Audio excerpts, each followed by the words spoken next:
सिरोही जिला है, सारणेश्वर की धरती है और देव दर्शन और मंदिरों के लिए प्रसिद्ध है। देवनगरी कहा जाता है सिरोही को। लेकिन बगावत का सुर बुलंद हुआ है बीजेपी में 20 साल के बाद में। जी हां, 2003 के चुनाव में बागी हुए थे दिलीप सिंह मांडाणी।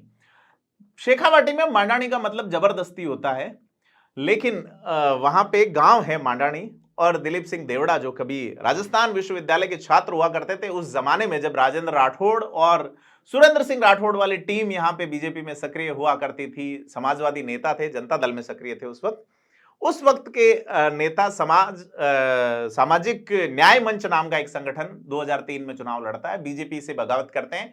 तारा भंडारी चुनाव हारती है 2003 में। लेकिन यह 20 साल पुरानी बात है, हम बता रहे हैं आपको आज की बात।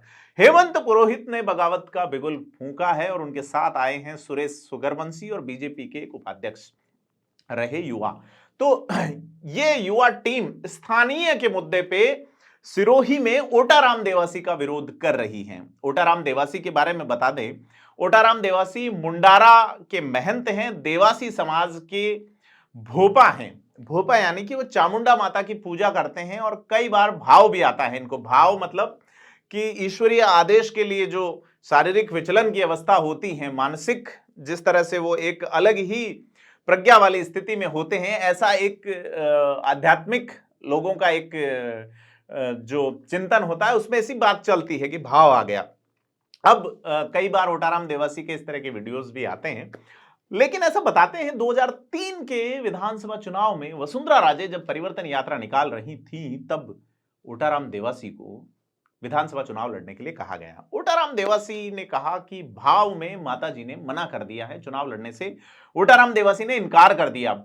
बाद में ओटाराम देवासी जो है वो पशुपालक कल्याण बोर्ड के चेयरमैन बनाए गए, कैबिनेट मंत्री का दर्जा रहा, लाल बत्ती मिली, लाल पगड़ी पहनते हैं। लेकिन लाल बत्ती का चस्का ऐसा लगा कि ओटाराम देवासी अगली बार सिरोही से प्रत्याशी बन गए बीजेपी के। 2008 में चुनाव जीते, कांग्रेस की सरकार थी, फिर 13 में भी जीते, लहर में जीते और ओटाराम देवासी मंत्री बनाए गए 2014 में। पशुपालन में जो गो सेवा वाला विभाग इन्हीं के नेतृत्व में शुरू किया गया, गोपालन जो है, जिसके मंत्री फिलहाल प्रमोद जैन भाया हैं।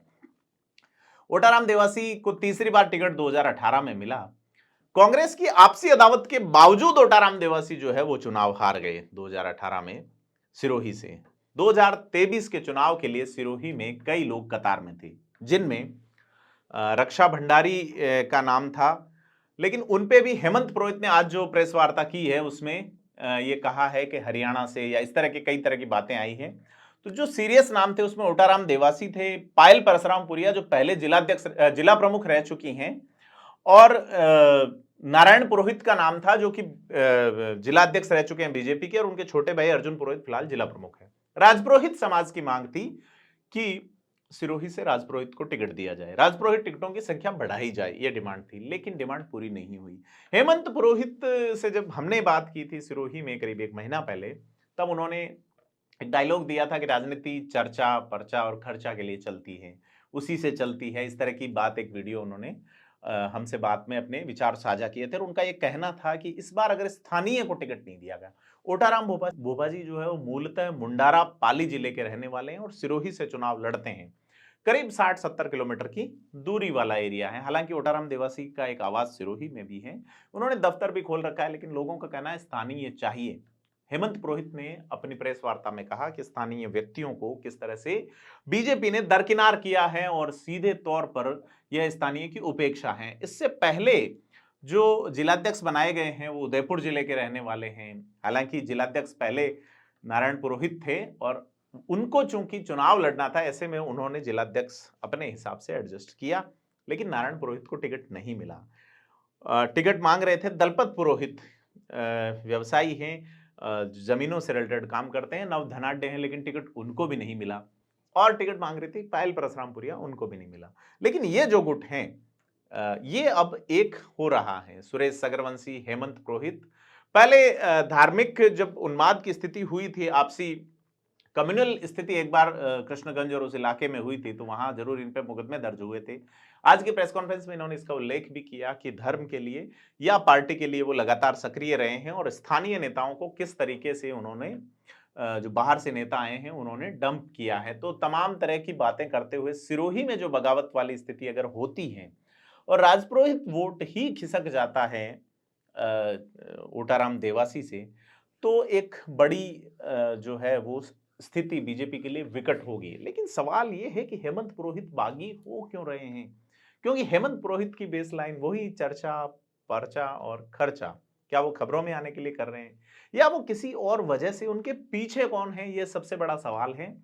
और इस सवाल का जवाब हम आपसे चाहते हैं कि आप कमेंट बॉक्स में हमें बताएं कि सिरोही की पॉलिटिक्स में ऐसा क्यों हो रहा है कि ओटाराम देवासी जो कि विधायक रहे हैं 2 बार लगातार, एक बार सत्ता में, एक बार प्रतिपक्ष में, एक बार मंत्री रहे हैं, उनका विरोध क्यों हो रहा है?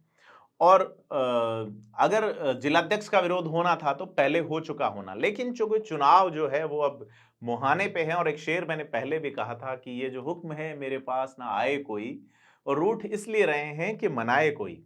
आपने दाग को मुंह भी ना लगाया, उसे तो लगता था कलेजे से लगाए कोई। तो ये कलेजे से लगाने की चाह है या यूं ही रूठ के मनवाने के लिए कोशिशों की चाह है? तमाम चीजें जो है वो पॉलिटिकल रूप से अलग एंगल ले रही हैं। हालांकि हर राजनीतिक माहौल में इसी तरह होता है, हर चुनाव में रूठने मनने, जिस तरह से शादी में फूफा जी मौसा जी रूठते हैं उसी तरीके से ये चलता है। लेकिन अगर इस बार यह जो ऐलान है, यह जो प्रेस वार्ता अगर सीरियस रहती है, तो निश्चित तौर पे सिरोही का जो पर्टिकुलरली एरिया है, सिरोही का जो चुनाव है, वो निश्चित तौर पे बड़े पैमाने पे प्रभावित होगा। क्योंकि सिरोही जिले में 3 विधानसभा सीटें हैं और उनमें से सिरोही एक ही अनारक्षित है, बाकी रेवदर अनुसूचित जाति के लिए आरक्षित हैं और आबू पिंडवाड़ा अनुसूचित जनजाति के लिए। तो जो मारवाड़ जो बीजेपी का गढ़ माना जाता है, वहां अगर इस तरह की बगावतें उपज रही है, पड़ोसी सुमेरपुर सीट पे मदन राठौड़ कह रहे हैं कि भाई हम बागी होंगे।